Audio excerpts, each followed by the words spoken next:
ফিংস মামুনের বউ লাইলে আমারে ফোন দিয়ে বলতেছে যে ভাইয়া আমি সান্ডা খাবো। এই বলছি তোরে সান্ডা না, তোরে আন্ডাও খাওয়াবো আমি, সাথে একটা কলও দেবো। তো বলছে যে দেন ভাইয়া, আচ্ছা ঠিক আছে, আমার জন্য সান্ডা নিয়ে নিয়েন। আমি বলছি না, তোর জন্য আমি আন্ডাও নিয়ে আসবো, লগে একটা কলও নিয়ে আসবো।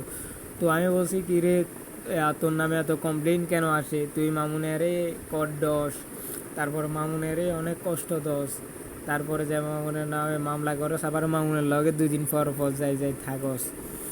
তো আবার যে তোর যদি এত খুশি ছেলে দরকার, তাহলে তুই আমারও বলতি, তো আমি কয়েকটা মাইনাস করে দিতাম।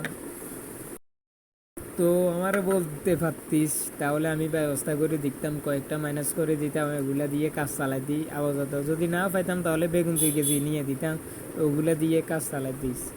আরে পাগলি, যদি লাগে আমার না বলবি, তো আমি মাইনাস করে দিতাম, বুঝিস না? এত কষ্ট করার কি আছে? আমরা তো আছি, আমরা তো এখনো মরি নাই, তাই না? তো ভালো থাক, কেমন?